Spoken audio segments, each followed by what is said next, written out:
Hi, and welcome to the Men on the Path to Love podcast. Bonus episode, Overcoming Addiction, Brian's story of love, recovery, and service.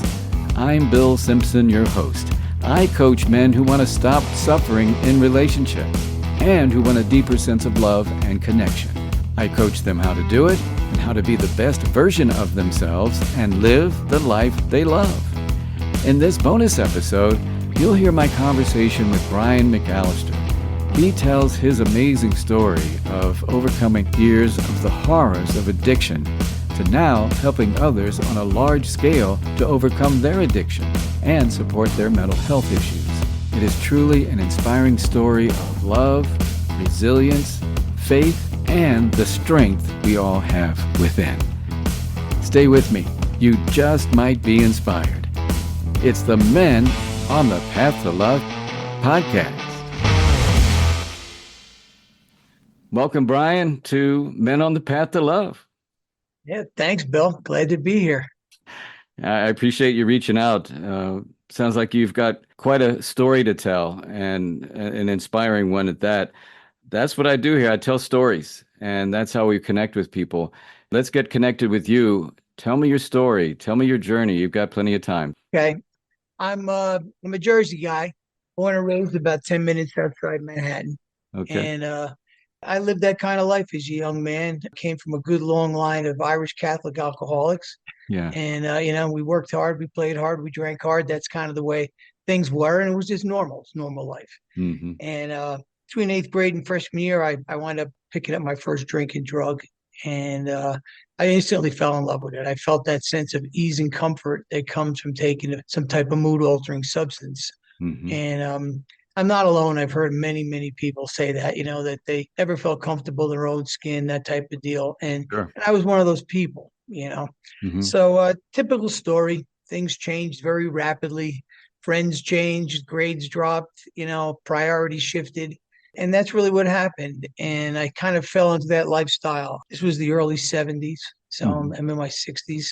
Mm-hmm. And I thought I had it together, but I really didn't. Along the way, I started dating a young lady in high school who, was a big part of my story. And, we had a typical relationship issues like anybody does, trying to find their way. Eventually, I was expelled from that school. It was a Catholic school, and I had a lot of resentment and a lot of baggage I carried with me very many years over that. I was raised, like I said, an Irish Catholic family. It was, the forgiving Christ and turn the other cheek. But then the first time you screw up, they give you the boot and out the door. Yeah, you go, right. Yeah. Even though it really wasn't that cut and dry, Yeah. but that's the way, from my own perception, I perceive Sure. it. And if I may ask, what was it that you were expelled for? The technical term was conduct unbecoming a Catholic, but it was really a snowballing effect of, I was selling drugs, I was drinking, I was, fraternizing with people I shouldn't have been with. I was doing whatever I damn well pleased. How's that? What I Gotcha. mean? I was causing disruptions. And looking at it from a sober perspective many years later, I guess I get what they were talking about. But being a young man and feeling like the victim and poor me and all that stuff, Mm-hmm. I didn't see it like that at the time. You mentioned having the girlfriend. How did that work in with you? Were you both like using and that kind of thing? No, I wound up, I was very blessed. I found a nice middle-class girl with great values who, for some reason, saw something in me that I didn't see in myself. Wow. And Wow. we dated for high school, and we kind of went in and out. Mm-hmm. Eventually, once that happened, I figured, well, now I'm going to live life on my own terms. The world is my oyster. I'm kicked out. I don't have to worry about it. And I was going to take off, and that's what I did. I wound up taking off. I went up to Phoenix, Arizona, dropped a hit of LSD, wound up in Phoenix, Arizona, and said, well, I'm here. I might as well stay. Mm. It was my first geographic cure, you know what I mean? Rather than work on myself. And of course, when I showed up there, I brought me with me. So Sure. I wound up with the exact same situations. Yeah. I ran with a different crowd. These guys were older. They were back from Vietnam. They were con men. They smuggled dope out of Mexico. They owned porn stores. They ran illegal gambling games. They were just common. And their motto was, "We never steal anything from you. We'd rather have you give it to us." And I thought, when I was a young kid, I thought that was so cool. You know what I mean? But Right. now I realize they were just a couple of dirtbag derelicts. But at the time, they were, through the eyes of a young man, Sure. it looked exciting. Impressionable. Yeah. Yes. And it was exciting. Hmm. It was Hmm. exciting times. So I went back and forth. I hung with them for a year. Wound up coming back, and that young lady that I was dating, who I realized at that time I loved and missed, and I came back and we went camping one night, and I asked her to marry me. We were up in the Delaware Water Gap area, a place called Buttermilk Falls, Mm. and I told her I was going to take her on the adventure of a lifetime, and I do believe I've lived up to that. And the next day I sobered up and said, "Wait a second, I mean, what the, and now I'm getting married. I'm 18 Wow. years old. I'm telling her." Wow. So I took off again, and I went back to Arizona, and I Hmm. came back after several months, and we did get married. We wound up moving to Pennsylvania, up in the Pocono Mountains. It was nice, but it was always the monkey on my back, the addiction, the alcoholism, the drug addiction. Were you still sober at this point, or No, you? I wasn't. I was never sober until I was 33, almost 33 Oh, years okay. old. I never drew a sober breath.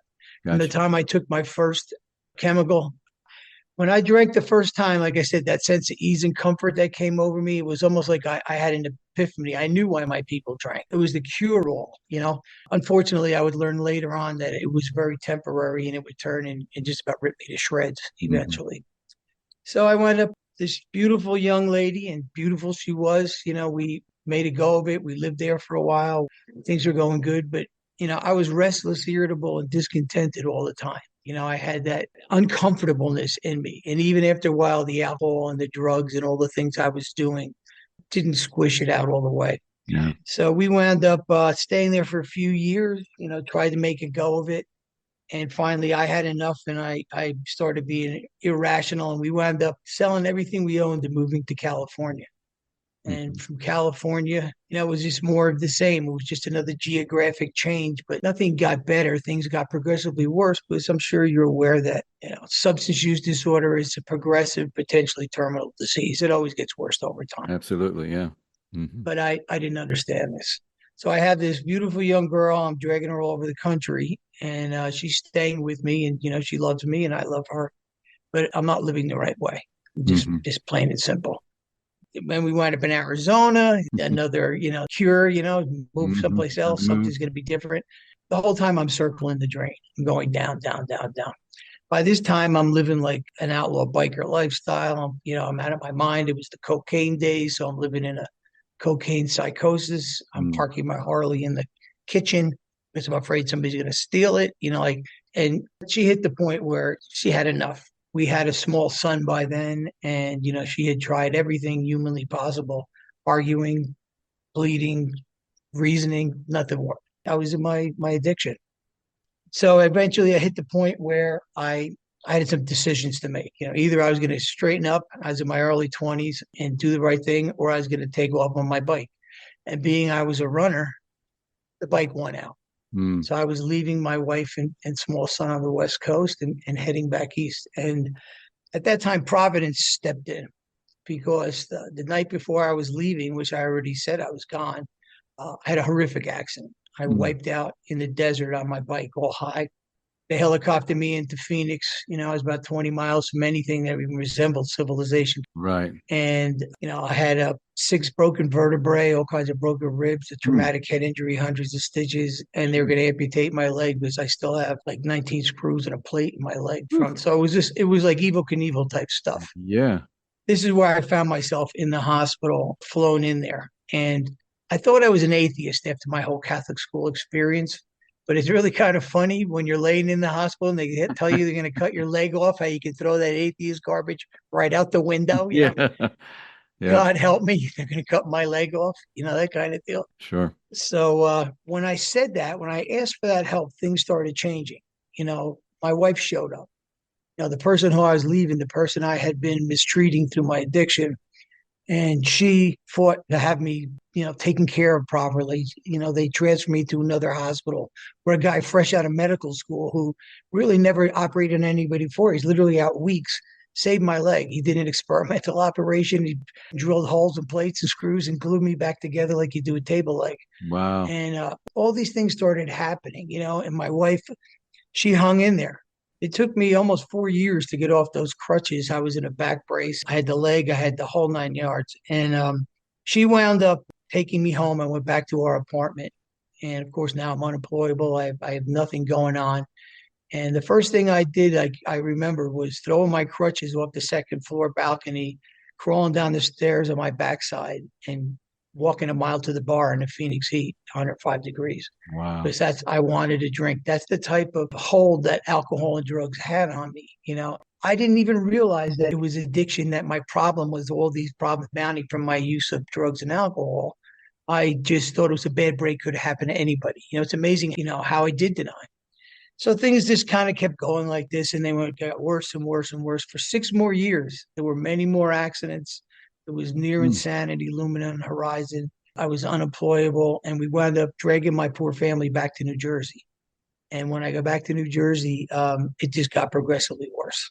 Mm. So here's my wife now. We're married almost 13 years. She doesn't have a partner. She got a deviant alcoholic who's nothing more than an errant schoolboy. And she's got a son now, who's my son, who's almost 10 years old. And we're just living that life. It was just so ugly. So, she had finally hit the point where she was changing. I noticed the change.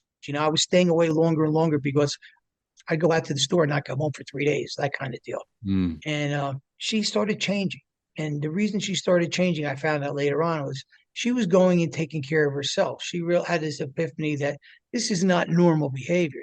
People Mhm. don't live like this. And she had been going to some therapy, and she had been going to Al-Anon and things like that. So when she changed, the relationship started changing. The buttons got pushed and the reaction wasn't the same. Sure. And it made me actually look at myself. So one day I woke up behind a body shop in a place called Nutley, New Jersey. I walked out in the sunlight and I stood there, and that moment in the hospital flashed into my consciousness. And I Mm. remember asking my God for help, and I remember that when I did that, help arrived. So that was the day I asked for help. And that's the day I wound up, for my first and only time in treatment. I wound up in detox that day. And it began an incredible journey of healing, of love, of adult relationships, of all these things. But it started that moment when I asked for help and I reached my hand out, and I went to treatment. And my wife went to treatment. She actually went away herself to learn how to deal with herself. What made her think that putting up with somebody who acted that way was an appropriate way to live? Mhm. So she got well, and I got well. Then we got well, and we learned how to have an adult relationship. Wow. That's what it's all about. I mean, you both committed to your growth and you're still together, I assume. Yes, we were married 47 years, Wow. and God she's bless you. God's gift to Brian McAllister. You know what Yeah, I I'd mean? say. And Yeah. you Yeah. know, and it's kind of amazing the way it worked out, because she was always very stable. She's a very stable person. She's a good person. She's a kind person. She's very bright. Mm-hmm. And I was always a hair in the wind. I was always just ready to go. And, when I got sober, a friend of mine told me, you got to change one thing. I said, what's that? He said, everything. He said, whatever you think the right thing to do is, you should probably do the opposite. All right. And I took that advice, so I started looking for reasons to live the right way. I figured I have this one shot to save my relationship, to Mm-hmm. save my family, to have some self-respect, some self-esteem. And that's what I did. I changed everything. I got a job. I got a menial job working for minimum wage, unloading trucks for a major retailer. I hadn't been sober since I was a kid. I Mm-hmm. started looking around this place. I'm thinking, God, there's all these guys running this place who are dumb as a rock. I hate to say it, but they were. I said, I should have these guys in my back pocket. And, I started realizing that when I asked for help in the hospital, when I asked for help with my sobriety, when I asked for help always seems to arrive. So I started asking people who work there, you seem to know what's going on. How do you get ahead here? I started asking them, and I started going to my bosses and people that were in charge. Instead of undermining or talking bad about them, I tried to see how I could be of service and how I could bring value to the positions, even though they're just minimal positions. And funny thing happened within 5 short years. I was running the Mid-Atlantic division for that company with 10,000 people working for me, Wow. Fortune 100 company. Wow, man. And a lot of it was just common sense stuff. So that's kind of how it went. And along the way, here it is, like my wife and myself's relationship changed and grew. Like I said, it turned into an adult relationship, based on love, based on trust. And trust had to be earned because trust was broken for many, Yeah. many, many years. That trust went out the window, man, because you can't be Yeah. trusted when you're an addict. You just can't. No, you Mm. can't. And that's what happened. So she worked on herself. Like I said, I worked on myself and we worked on our relationship. And wonderful things began to happen from living a low rent lifestyle that neither one of them deserved, my son or my wife. We built the house of our dreams. I built a home up in Sussex County with horses and, Mm. acreage and all these things that I never thought somebody like myself who had put limits on what he expected out of life Hmm. because of my upbringing. I believed what people told me, what I was capable of, what a relationship was, even like the relationship. I knew it as a young man that this was the right woman for me. Yet I spent years listening to other people tell me, you don't want to do that. You don't want to be married. You don't, you know what I mean? That's Yeah. that's that's for suckers and all. And I had one foot in both camps. And because I did, I was never truly happy. I wasn't true to myself. You didn't have both feet in the relationship. No, No. no, It was absolutely not. Even though my heart was there. yeah, your relationship with your addiction and then that other school of thought and then there, yeah, I do love my wife. But all that was convoluted, it sounded like. Yeah, there's a line in the Bible. It says, a double minded man is unstable in all his ways. And that's what Mm-hmm. I was. I was unstable in my ways because I had one foot yesterday and one foot in tomorrow. And like they say, and you're pissing all over today. You know what I mean? You're Yeah, ruining your life. yeah, yeah. So I was very lucky. I had somebody that truly loved me, that worked with me and stayed with me through all that horror. That's amazing. And the last bunch of years, we've done a damn good job making up for that lost time, Mm. and we do it every day. It's making me think of the listeners out there that may struggle with addiction and are married or in a relationship and have maybe a similar experience. What would you say to these guys that, want to get back into the good graces of their partner or their spouse in spite of what they've been through? I would say that for me, it's the biggest blessing of my life Mm. because I have somebody who truly is in my corner, who truly loves me, like and would do anything for me, and I would do the same thing. I've been successful in a lot of different genres. I've owned all kinds of businesses now and written best-selling books and all kinds of stuff that I thought was way outside my realm Mm. of reality. But without having her to share it with, a lot of the joy would be lost because I wouldn't have anybody to share my dreams, my life, my commitment. And it's not unmanly. How's that? You know Thank what you. I mean? It takes courage to do the right thing. Yes. Courage that I lacked, that I leaned on alcohol and drugs for, you Yeah. know. So she must have seen something in you, even though she may have been enabling or something, in that process. Yet, as you saw her as like the one, she saw something in you, even with your addiction. And what was the turning point for her, do you think, that allowed her to stay even after getting therapy and all those things? He was willing to give it a try. She knew way before I did that Mm. that we were meant to be together. I asked her many years ago, like, why did you stick around? She says, I knew there was somebody good in there. I knew there was something there. Whatever that it is, you know what I mean? Yeah. We have it. I talked to an older woman. She was about 90 years old, and we were at a 12-step meeting, and somebody was talking about unconditional love, Hmm. and he Hmm. wanted unconditional love from his wife. And the lady grabbed me to the side after the meeting. She says to me, she goes, take your dog and take your wife and lock them both in the trunk of your car. She says, come back an hour later and see which one's happy to see you. That's unconditional love. Your wife will punch you right in the mouth. You know what I mean? So there's limits, is Yes, basically what the story is. I love that. So it's built on mutual respect. It's built on mutual trust. It's built on true love. Even sex. Sex is so much better when you're joined spiritually Sure. and emotionally with somebody. It's a whole nother level of being. It really is. So Amen. it's the whole package. Yeah. It's worth the price of admission. It really is. That was quite a price you paid, but you got it. It's never too Yeah. late, right? No, not at all. Not at all. Yeah. It isn't too late. Yeah. Well, Brian, I just have so much respect for you and your journey, and I know you're an advocate for mental health. Tell us some of the things you're working on with accessibility to mental health and things like that. Sure.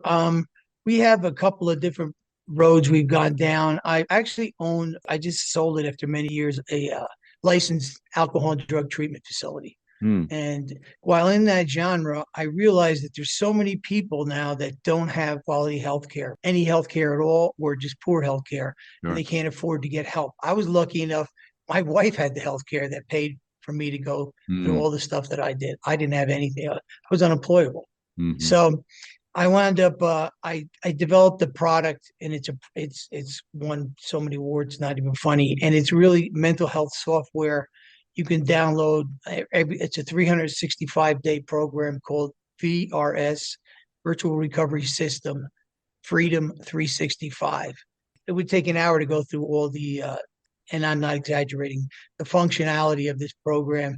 It's Hmm. got over 700 individual videos on everything recovery. It's got all Wow. kinds of anti-relapse programs. It's got a 28-day program, and it's all on your phone. It's digital, so we can just keep pumping more and more information, and you can get it for a couple cents a day. Like Wow. when you come to my treatment center, it's a couple $100 to get an assessment and an Mhm. intake, and you haven't even spoken to a clinician yet. Right. I can send you the same assessment for nothing, two pennies. Wow. So we do that. And then we also have another one called My Mental Health. Hmm. People who have mymentalhealth.org who also have the same kind of issues, and they have no insurance, they have no money, they have no, right now we're in 6 countries, tens of thousands of people downloading this, so we can give people. Because I know how lucky I am. I am the exception. I am Yeah. blessed that I came out the other end. My sister died of an overdose in Oh, 2006, so I understand the yeah. pain the family goes through. Sure. Sure.